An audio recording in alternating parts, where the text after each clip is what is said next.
The live TV, सच सबसे आगे। दोस्तों, एक गाना आया था, आ देखें जरा किसमें कितना है दम। लगता है इस गाने को अपनी जिंदगी में पूरी तरह से उतार लिया है ट्विटर और बीजेपी ने। और बीजेपी नहीं, अब इस पूरे गाने की जद में राष्ट्रीय स्वयंसेवक संघ भी आ गया है, क्योंकि खबर ये ऐसी आई है कि ट्विटर ने एक ऐसा एक्शन लिया है कि जिससे बीजेपी के साथ पूरा आरएसएस का अमला भी तिल मिला गया है और ये सोचने लगा है कि आखिरकार ट्विटर किस मिट्टी का बना है। उस सरकार से, उस पार्टी से और उस संघ से टक्कर ले रहा है, जिसके बारे में कहा जाता है कि फिलहाल के वक्त में अभी कोई टक्कर लेने की हालत में नहीं है, भारत में तो कम से कम। लेकिन वो ये भूल जाते हैं कि ये वही ट्विटर है जिसने दुनिया के सबसे ताकतवर राष्ट्रपति कहलाने वाले अमेरिका के राष्ट्रपति डोनाल्ड ट्रंप का ट्विटर अकाउंट भी सस्पेंड किया था। उन्होंने उसकी ताकत के सामने भी झुकने से इनकार कर दिया था ट्विटर ने, और कह दिया था कि जो हमारी पॉलिसी है हम उसी के तहत चलेंगे। आप चाहे जो भी हो, आप चाहे जैसे भी चलते हो, चलते रहिए, हम पर फर्क नहीं पड़ता है घंटा भी। तो अब जो है यही हाल देखने को मिल रहा है ट्विटर और भारतीय जनता पार्टी, केंद्र की मोदी सरकार के बीच। खबर क्या है पूरी जल्दी से आपको मैं तफसील से खोल के बताता हूं, ताकि आप समझ सके कि ट्विटर ने कितना बड़ा कारनामा किया है, जिससे सरकार, बीजेपी और राष्ट्रीय स्वयंसेवक संघ और उन्हें चाहने वालों के अंदर हलचल, तिलमिलाहट और बेचैनी बढ़ गई है। दोस्तों, केंद्र सरकार और ट्विटर के बीच एक बार फिर से एक नया विवाद पैदा हो सकता है। यह विवाद ट्विटर अकाउंट से ब्लू टिक हटाने को लेकर होने की पूरी संभावना है। आज सुबह ही उपराष्ट्रपति वेंकैया नायडू, जो एक वक्त तक बीजेपी के कद्दावर नेता थे, उनके ट्विटर अकाउंट से ट्विटर ने ब्लू टिक हटा दिया और अब आरएसएस के प्रमुख मोहन भागवत का अकाउंट भी अनवेरीफाई कर दिया, यानी ब्लू टिक हटा दिया, वेरीफाइड अकाउंट नहीं है। हालांकि वेंकैया नायडू का अकाउंट 2 घंटे बाद तो दोबारा वेरीफाई कर दिया गया, लेकिन संघ प्रमुख समेत आरएसएस के कई नेताओं के अकाउंट से ब्लू टिक हटा दिया गया है। ट्विटर ने अपनी पॉलिसी का हवाला दिया। जब केंद्र सरकार अपने कानून का हवाला देकर ट्विटर को अपने घेरे में ले सकती है, तो फिर ट्विटर ने कहा कि भाई हमारी भी पॉलिसी है, उसके तहत तो सबको आना ही होगा। अब हम कंपनी है, ऐसी वैसी चीज तो है नहीं। ट्विटर से ब्लू टिक हटने का मतलब होता है कि कंपनी ने उस अकाउंट को अनवेरीफाई कर दिया है। आरएसएस प्रमुख मोहन भागवत समेत आरएसएस के कई नेताओं के ट्विटर हैंडल से ब्लू टिक को हटा दिया गया है। सिर्फ प्रमुख, आरएसएस प्रमुख नहीं, बड़े नेता हैं आरएसएस के, उनके ट्विटर अकाउंट से ब्लू टिक हट गया है। दोस्तों, ऐसा माना जा रहा है कि मोहन भागवत ने अपने ट्विटर हैंडल से अभी तक एक भी ट्वीट नहीं किया, इसके लिए उनके हैंडल से ब्लू टिक हटा दिया गया। ये टेक्निकलिटी की हम बात कर रहे हैं, अभी हम आएंगे राजनीति पर। दोस्तों, मोहन भागवत ने अपना ट्विटर अकाउंट साल 2019 में बनाया था और अभी तक उनके निजी ट्विटर हैंडल से कोई ट्वीट नहीं किया गया, लेकिन फिर भी ये वेरीफाइड ट्विटर अकाउंट था। मोहन भागवत से पहले आरएसएस नेता सुरेश सोनी, सुरेश जोशी और अरुण कुमार के निजी ट्विटर हैंडल से ब्लू टिक हटा दिया गया था। उनके भी ट्विटर अकाउंट्स को अनवेरीफाइड कर दिया गया था। तो एक बड़ा हमला आरएसएस खेमे पर ट्विटर ने किया है। दरअसल ट्विटर के नियमों के मुताबिक अकाउंट को सक्रिय रखने के लिए हर 6 महीने में लॉगिन करना जरूरी है। ये नियम मेरे लिए भी है, आपके लिए भी है, तो मोहन भागवत के लिए भी होना चाहिए। आसमान से तो कोई नहीं उतरा।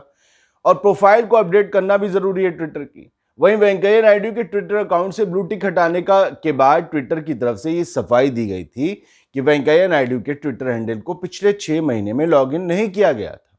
तो ये तो कंपनी का, आप समझ सकते हैं, अपनी टेक्निकलिटी है। लेकिन ट्विटर और भारत सरकार जो है सोशल मीडिया में कई नई गाइडलाइन मानने को तैयार हो गया। ट्विटर जो है भारत सरकार की सोशल मीडिया की जो गाइडलाइंस हैं, उनमें से कई को मानने को तैयार है। बीते दिनों ट्विटर ने दिल्ली हाईकोर्ट में बताया कि उसने सूचना प्रौद्योगिकी मध्यवर्ती दिशा निर्देश और डिजिटल मीडिया आचार संहिता नियम 2021 का अनुपालन कर लिया है और 28 मई को ही उसने शिकायत अधिकारी को भी नियुक्त कर दिया है, जैसा कि भारत सरकार चाहती थी, केंद्र की मोदी सरकार। यही विवाद की वजह थी। अब ट्विटर ने कह दिया हमने जो आपके नियम माने हैं, नियम तो आपको भी मनवा कर रहेंगे। ट्विटर की इस कार्रवाई पर सूचना प्रसारण मंत्रालय ने नाराजगी जाहिर की है। मंत्रालय ने कहा है कि इस मामले में ट्विटर से सख्ती से निपटा जाएगा कि भैया आरएसएस के नेताओं के आपने अकाउंट अनवेरीफाई कैसे कर दिए, लेकिन सरकार और ट्विटर आमने सामने क्यों है, ये अब मैं आपको बताने जा रहा हूं। जरा ध्यान से सुनिएगा। बात पुरानी है, लेकिन आज फिर सुनिए वजह क्या है। किसान आंदोलन के दौरान गणतंत्र दिवस पर किसानों ने ट्रैक्टर परेड निकाली थी। उस दौरान ऐतिहासिक लाल किले पर हिंसा हुई थी। उपद्रवियों ने, कुछ और लोगों ने किसानों की जगह पर लाल किले पर तिरंगे की जगह अपना झंडा फहरा दिया था। निशान साहब। इसके बाद केंद्र सरकार ने ट्विटर को 1100 अकाउंट ब्लॉक करने और कई विवादित हैशटैग हटाने के निर्देश दिए थे। सरकार का दावा था कि इनमें से अधिकांश अकाउंट खालिस्तान समर्थकों के हैं जो किसान आंदोलन में दुष्प्रचार कर रहे हैं और गलत जानकारी सोशल मीडिया पर साझा कर रहे हैं। सरकार के निर्देश पर ट्विटर ने कुछ अकाउंट ब्लॉक कर दिए और विवादित हैशटैग भी हटा दिए, लेकिन बाद में कई अकाउंट फिर से बहाल कर दिए और कहा कि इनमें से अधिकांश मीडिया से जुड़े लोगों, पत्रकारों और सामाजिक कार्यकर्ताओं के अकाउंट हैं। ये खालिस्तान से उनके समर्थकों के अकाउंट नहीं है। ट्विटर ने एक बयान जारी कर कहा कि हम अभिव्यक्ति की स्वतंत्रता, उसकी आज़ादी, उसकी वकालत हम करते रहेंगे, अभिव्यक्ति की स्वतंत्रता की, और भारतीय कानून के मुताबिक इसका रास्ता भी निकाल रहे हैं। यानी कि लोकतंत्र में, यानी कि भारत के संविधान में जो अभिव्यक्ति की आज़ादी का हक है, उसके तहत ही ट्विटर ने कहा कि हम इसका रास्ता निकाल रहे हैं। केंद्रीय मंत्री रविशंकर प्रसाद ने ट्विटर की कार्रवाई पर नाराजगी तब भी जाहिर की। इसके बाद कांग्रेस टूलकिट और मैनिपुलेटेड मीडिया का विवाद आ गया। मैनिपुलेटेड मीडिया का टैग किसे मिला था? संबित पात्रा राष्ट्रीय प्रवक्ता हैं भारतीय जनता पार्टी के। एक टूलकिट जो प्रचारित की जा रही थी, जिसे बाद में पाया गया कि कांग्रेस की नहीं, वो एक फर्जी टूलकिट है और कांग्रेस के फर्जी लेटर हेड पर उसे जारी किया गया था, जिस मामले में कुछ केस भी दर्ज हुए हैं।